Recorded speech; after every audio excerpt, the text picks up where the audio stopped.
agora, música popular brasileira com Luiz Mateus. Idade, 16 anos. Mateus, de quem você herdou esse gosto, esse apuro pela música popular brasileira? Seu pai, meu tio, meu irmão mais velho? Quem foi? Na verdade, eu tenho poucas pessoas na minha família que, assim, tem esses gostos, sabe? Quem tem mais os gostos, eu digo logo, esses bons gostos musicais, são algumas tias e alguns tios meus, né? Que passaram, né? Uma tia minha que nasceu na década de 40, por exemplo, passou por esse período, né? E ela gosta dessas músicas, né? Como foi no caso já de outros tios meus, que já gostaram também do estilo velha guarda, mas também já começaram a ter o estilo jovem guarda também, né? E eu fui assim, aprendendo assim, de uma hora para outra, nem eu mesmo sei explicar detalhadamente, porque eu comecei a ouvir as músicas de hoje, acho que foi provavelmente no ano de 2006, quando eu tinha 9 anos, uma rádio, né? E eu passei um ano ouvindo. Depois eu parei de ouvir e daí eu comecei a passar aquelas músicas antigas, década de 30, década de 40, até 50, né? E eu comecei a analisar, mentalizar, assim, poxa, há uma grande diferença entre essas músicas, as músicas de hoje com as músicas de ontem, né? Que as músicas de ontem têm letras, são ditamente, eu digo com muita firmeza, que são quase como poemas escritos, né? Você só coloca o quê? A harmonia e o ritmo, né? E o que tiver, mais alguns outros adereços que tiver para aplicar na composição. E as de hoje não. As de hoje não tem muita letra. Só tem mais assim aquela, não digo propriamente, batucada eletrônica, né? Não demonstra nenhum sentimento, nenhuma palavra de consolo, né? Que possa consolar o ouvinte, né? O receptor, aquela pessoa que está ouvindo a música, né? E eu tracei essa comparação e percebi que eu não tinha assim aquela coisa assim para gostar assim das músicas de hoje, preferia as músicas mais antigas, né? Nisso você está traindo a sua geração, tá sabendo, né? Estou traindo a minha geração, né? Eu sei que eu estou traindo, tanto até que às vezes eu corro o risco, às vezes eu já estou correndo esse risco de preconceito, porque você só gosta dessas músicas do tempo dos seus avós, não sei o quê, do ronca, né? E tudo, não sei o quê. Às vezes a pessoa até bota apelido em mim, né? Mas por quê? Porque essas pessoas, infelizmente, são assim ignorantes. Não sabem o que é bom e nem o que é ruim. Não sabem fazer aquela diferenciação que eu fiz, né? Porque nunca é tarde demais para você fazer a diferenciação do que é bom e do que é ruim. Ainda mais tratando da música, porque a música, ela não é só, ela é acima de tudo uma arte. É como você pintar um quadro. Você pinta um quadro de uma maneira assim bem alinhada, né? Com paisagens, né? Aquele tom claro, né? Que os pintores de antigamente, do século do Renascimento, colocavam, né? Depois já surgiu a pintura contemporânea, né? Somente assim com rabiscos, né? E tudo. E a música antigamente tinha letra. E as de hoje não tem, né? Então, para mim, música é como pintura, deve ser bem feita. Você, então, concorda que a fase de ouro da música brasileira foi as décadas de 20, 30 e 40, embora você nem sonhasse em nascer ainda? Sim. 20, 30 e 40. As músicas produzidas nessas décadas, 20, 30 e 40, constituíram a fase de ouro da música popular brasileira? Sim, constituíram, porque na verdade a fase áurea em si começou no finalzinho da década de 20, metade da década de 20, para início da década de 30, né? Com o surgimento, né, como todos nós, a maioria sabe, né, da velha guarda, né? Dos sambas da velha guarda, dos chorinhos, né, das modinhas, né? Daí começou a surgir. Depois, na década de 30, que se caracterizou mais assim o ritmo de samba canção, que é aquele samba assim mais lento, né? E tudo. Começou a partir daí. Noel Rosa ou Lupicínio Rodrigues? O que? Na sua opinião, melhor, maior? Bem, todos os dois são bons, mas eu gosto das músicas do Lupicínio Rodrigues. Ele, para mim, foi um dos grandes compositores. Eu até me intitulo, sei que as músicas dele, para alguns, né, podem parecer um pouco estranhas, porque falam muito da traição, do sofrimento amoroso, do amor que não foi correspondido, ditamente o amor platônico, entre outras demais, né, coisas que ele coloca na letra, mas sem dúvida eu gosto das músicas dele. Gosto mais das composições dele. Você chega a aceitar, e mais recentemente, até a década de 50, e você consegue aceitar a bossa nova? Era uma vez um lobo mau que resolveu jantar alguém. Você tomou conhecimento disso e aceita a bossa nova? Eu aceito a bossa nova porque a bossa nova era como se fosse assim, era um samba, só que mais, como é que eu posso dizer, mais porque a bossa nova em si, ela foi trazida de fora, porque o Tom Jobim, ele viajou, não só ele, como Luiz Bonfá e tantos outros compositores, viajou e se inspirou em alguns ritmos, por exemplo, dos Estados Unidos e tudo, e trouxe para cá. A bossa nova em si eu aceito, apesar de muitas pessoas e alguns cantores mesmo na época não aceitarem a bossa nova, porque a bossa nova prejudicou tudo, porque a bossa nova tomou lugar das músicas. A bossa nova em si ela não tomou lugar. Eu acho assim, por talvez absurdo que pareça, quem chegou a tomar um pouco lugar foi a Jovem Guarda, porque o ritmo é completamente diferente do ritmo do samba canção, é completamente diferente do ritmo da bossa nova, é rock. Rock, se eu não me engano, progressivo ou psicodélico, né? Então eu aceito a bossa nova. O que eu não aceito assim, no caso, é esses ritmos dessas músicas de hoje, né? Que só tem ritmo eletrônico, ou então como popularmente, como são conhecidos, né? O tal do pancadão, né? Que a pessoa chama, né? Isso aí nunca vou aderir, né?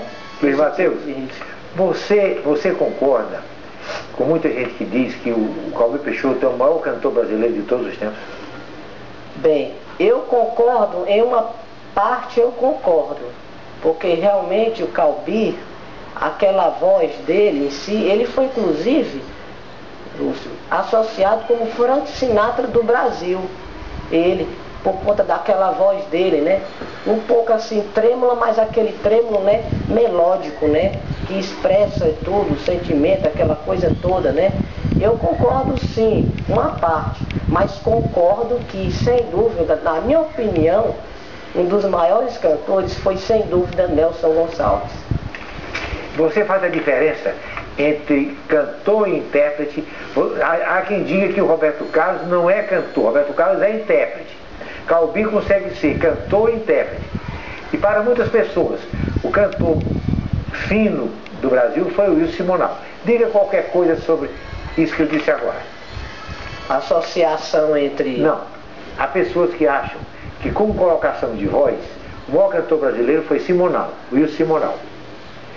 O Roberto Carlos não é cantor, é intérprete. O que você citou, Nelson Gonçalves, seria também na classificação de intérprete, não cantor. Você concorda com isso aí? O que você tem a dizer sobre isso? O Wilson Simonal foi realmente um grande cantor? O Wilson Simonal, assim, ele foi realmente um grande cantor para a época dele, a época da Jovem Guarda, né, do ritmo dele, né? Ele foi um grande cantor para a época dele, no ritmo, aquele ritmo todo, como temos, por exemplo, né, um samba, eu penso que seja um samba, né, o País Tropical, né, que, se eu não me engano, Abençoado por Deus. Não, isso aí já é o Jorge Ben, se eu não uma me engano. nega chamada Teresa. Pois é, mas que ele também gravou. Que foi popularizado que foi ministro, pelo Gilberto Gil. Pois é, mas que o Wilson também gravou. Wilson Simonal também gravou. Também gravou. Muito, muito bem gravado, por sinal, né? Eu acho que ele foi bom para a década de 60, 70 e 80. Um ritmo assim de cantores mais novos, né? E Roberto Carlos é realmente o rei? Bem, o Roberto Carlos, eu concordo que ele seja realmente o rei. Com aquela voz dele, tudo, com aquele grave dele e aquele agudo, às vezes, que ele consegue controlar e tudo. Eu acho não. Eu tenho certeza que o Roberto Carlos realmente é o rei. Todas as músicas, você consegue observar, todas as músicas que o Roberto compôs, que ele gravou de outros cantores, desperta assim aquele sentimento, aquela paz assim interior, até mesmo naquelas músicas, né? Algumas músicas gospel, né? Que ele compôs também, gravou e tudo. Eu tenho certeza, o Roberto Carlos realmente é o rei. É o rei. E no item das cantoras, quem você situaria? Das cantoras. Elis Regina era realmente uma grande cantora? Elis Regina era uma grande cantora, sim. E principalmente no ritmo da bossa nova e do samba também. Ela chegou a gravar, como todos nós sabemos, na década de 70, por aí, 75, 78, a valsa Fascinação. Que com essa gravação, com essa regravação, não mais a valsa Fascinação fez sucesso com o Carlos Galhardo, lá para a década de 40, mas fez sucesso com ela. Ela foi uma grande cantora, para mim, da bossa nova, do ritmo bossa nova, né? E do samba em si. Eu estou muito à vontade, pela sua demonstração de conhecimento, para lhe perguntar sobre Elisete Cardoso e Helena de Lima.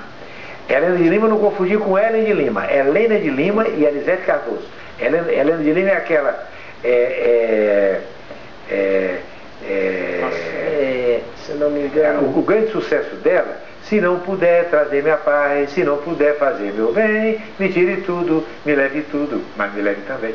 Helena de Lima, não é Helen de Lima. E Elisete, opinião sua. Nota e comentário crítico. Elisete, né? Como ela foi considerada, né, por alguns radialistas. Se eu não me engano, quem botou esse epíteto nela foi o grande César Ladeira, né, radialista da época, carioca, chamada de A Divina.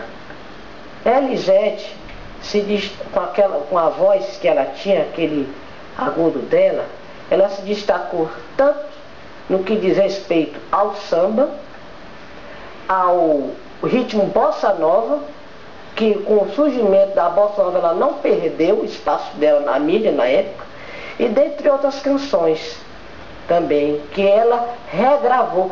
Principalmente, eu estive até uma vez dando uma olhada, ela regravou em 58, nos LP, que foi lançado em 58, a maior parte das músicas que ela gravou foi do grande poeta, o poetinha Vinícius de Moraes. E isso você falou da Elisete. Elisete Cardoso. E Aracide Almeida, a dama... Como é que era a dama do encantado. Não era encantado não. Ela vinha cantar em Copacabana, mas ela morava no subúrbio, entendeu? Dama da Central. Dama da Central. Porque ela só andava de trem. Aracide Almeida, vamos lá, o que você diz? Aracide Almeida. Quem nasce lá na vila, né? Esse que é vacila. Que teria sido a grande intérprete do Noel Rosa, pois né? Aracide Almeida, não só ela, mas também a Marília Batista, o Francisco Alves, até mesmo o Silvio Caldas também, mas principalmente ela. Ela foi uma das cantoras que mais se destacou no que diz respeito à discografia da música do Noel Rosa. Ela. A maior parte das músicas dos sambas que ela gravou foi do Noel Rosa. Foi do Noel, sem dúvida. E para terminar, Chico Buarque de Holanda. O Chico Buarque, eu vou traçar aqui um pequeno comentário crítico dele, assim, porque tem gente que diz que o Chico Buarque, né, não é cantor, né? Tá mais para compositor do que para cantor, né? Todo mundo diz isso. Todo mundo diz, mas eu acho assim, eu já ouvi o Chico Buarque, algumas músicas dele. A voz dele, para mim, não me desagrada. A voz dele.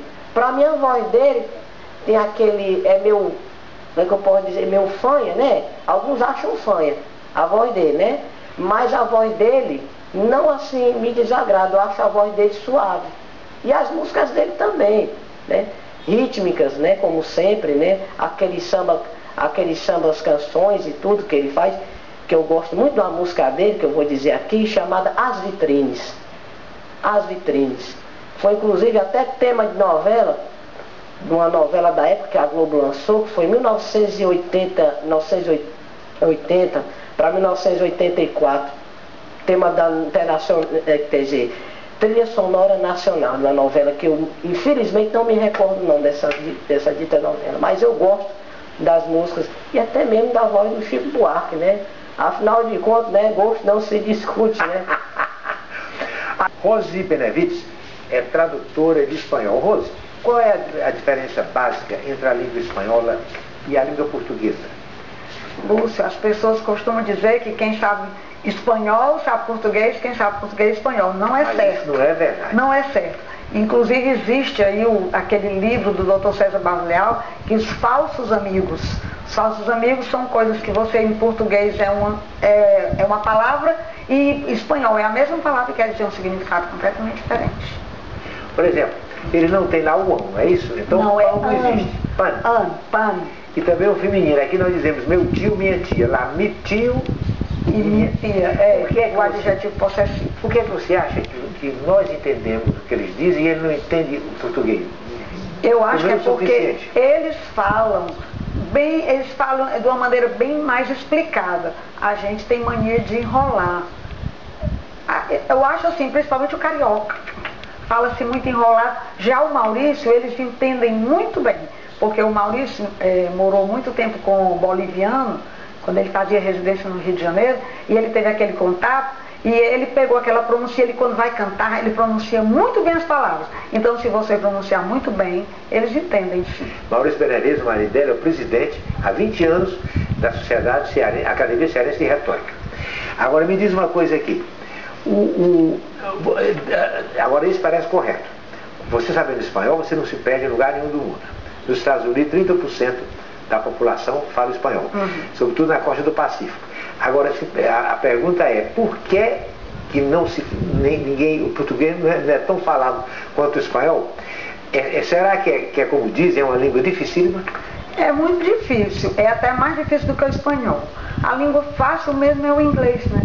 O inglês, quando você vai conjugar um verbo, é da primeira pessoa até a última. No indicativo presente, bota um S na terceira pessoa. Mas vai igual. E o português não, é muito difícil, realmente. E talvez seja até uma das razões. Mas a língua mais bonita para mim é o francês, né? Para mim já não é. Não, eu gosto do espanhol. Para mim é um idioma melódico, sonoro, bonito. Eu gosto do espanhol. Francês não. Eu não gosto muito. Não faz minha cabeça. Você tem uma ligação musical. Piano e acordeão? Você toca piano e toca acordeão? Você foi professora de piano e de acordeão?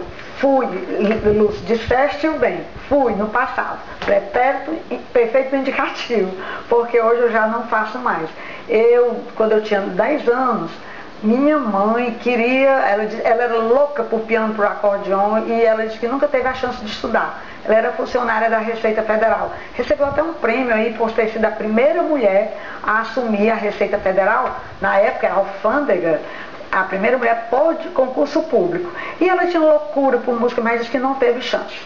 E ela disse, agora vocês vão estudar, as filhas. E eu, como a mais velha, né, a primogênita, fui a primeira. Ela comprou o piano. O nosso primo, que é o Dom Expedito Eduardo Oliveira, que você deve ter conhecido, ele foi à Itália, aí minha mãe pediu para ele trazer o acordeão Scandale para mim. Isso eu com 10 anos comecei. Comecei e gostei muito, tocava muito na escola onde eu estudava, que era Instituto Educacional Justiane de Serpa. Ele chamava Escola Normal antigamente. Eu tinha aquelas colegas, quase todas estudavam piano, acordeon, violão. As que não estudavam, cantavam. Então a gente no recreio, chamava recreio, o intervalo, a gente gostava de cantar, de brincar e de tocar. E sempre foi assim. E eu casei muito cedo, com 17 anos, deixei de estudar. E as pessoas começavam a me procurar para eu dar aula de piano. Eu sabia muita coisa, eu estudei muitos anos, né? Dava aulas. Mas depois, com o tempo, eu tive filho cedo, fui abandonando. Depois fiz concurso para o Banco do Nordeste, passei e fui chamada. Fiz concurso para a UES, para inglês e espanhol, passei e fui chamada. Então, o que aconteceu? Isolei. Piano, acordeon, não fizeram mais parte da minha vida, mas não a música, né? Porque a música, eu adoro a música. Você e seu marido formariam um casal musical?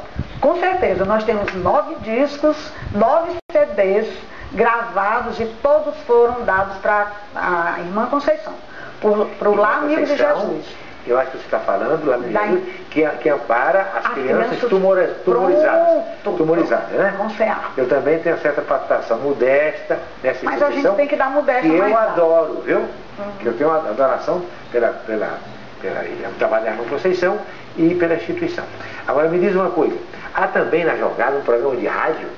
Você e seu marido? Programa de rádio. Primeiro, Lúcio, começou tudo com o Encontro das Quartas, que a gente fundou um grupo litero musical com CNPJ, com tudo isso.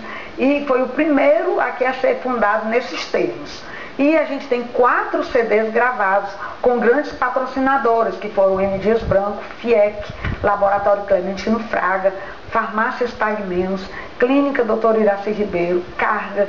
Então esse pessoal se juntou e patrocinou 4 CDs. Nós demos mais de 100 mil reais para a irmã Conceição de venda desses CDs. Então me diz uma coisa, e que tipo de música é essa que você e seu marido puseram no CD? É o cancioneiro popular romântico. Em termos, porque também tem samba, tem fox, tem bolero, tem até esse último que nós gravamos, tem uma música, um mambo lindo, gostoso da Colômbia, que é a Ai Cosita Linda. O Nat King Cole deu um show, eu procurei dar o meu show feminino. E como o Mário Dácio Santiago, que é o produtor espetacular, fabuloso, contratou Banda Pia Marta, Zé do Norte, Bob Mesquita e Thiago no sax. Então você vê tá coisa linda. Você jura que é a orquestra do Nat King Cole. E eu lá, cantando na voz feminina. Ai, Cosita Linda, estou presenteando você, já trouxe aí o CD. E também tem a questão da Terça Nobre? Tem a Terça Nobre. A Terça Nobre nós criamos, agora em janeiro está completando 10 anos de criação. E a gente tem um marco. Desde 2008 que nós criamos o programa A Era de Ouro da MPB, dentro da Terça Nobre. Esse programa foi criado em 2004. E a Era de Ouro começou em 2008. É um programa anual. Toda última quarta-feira do mês de outubro, a gente faz aquela apresentação do que há de mais famoso nas décadas, como diz o Nirês, a Era de Ouro, as décadas de 20, 30 e 40. É uma programação linda que a gente fazia no Centro Cultural Oboé. Tinha todo apoio. Mas depois que o Oboé fechou as portas, a CDL nos abrigou e este ano ano passado, nós já fizemos na CDL. Assim como a Rádio Universitária FM 107,9, sob o comando do comunicador Nelson Augusto. Ele tem dado apoio total desde a criação do Encontro das Quartas. Bom, eu tenho a impressão que o principal está aqui respondido, sobretudo porque versou sobre a atividade musical do casal. Lúcio, só um minuto, você não fala em Maurício sem falar em Rose. Sim. E não fala em Rose sem falar o Maurício. Então a dupla é Rose e Maurício, com esses 9 CDs que foi expandido pelo mundo todo, porque tem na Suíça, tem na França, na Inglaterra, nos Estados Unidos. O pessoal assiste pela internet, agora você falou em programa de rádio, então liga gente do mundo inteiro, acho que só não liga do Japão, mas olha, é Suíça, é Itália, Estados Unidos. E você canta no programa? É uma programação que a gente faz para homenagear os grandes compositores e cantores da época. Então a gente faz um programa, a gente vai apresentar ao vivo, mas a gente leva as músicas gravadas pelos cantores cearenses. Os cantores cearenses, homenageando os cantores famosos que já foram embora, né, a fase áurea da MPB, e os compositores, grandes compositores como J. Cascata, Roberto Martins, Mário Rossi, aquele pessoal que vocês não sabem nem, eles não sabem quem foi o compositor, a maioria não sabe. Eu estava um dia assistindo aqui vocês na Band, na época do Raul Gil. Acho que faz uns 2 anos, ele tinha um programa de talentos, novos talentos. E uma menina chamada Natália Bianca, muito bonita, cantou. Quando ele perguntou: Natália, você vai cantar o quê? Ela disse: eu vou cantar Canta Brasil, da Gal Costa. Aí o Zé Messias entrou, né?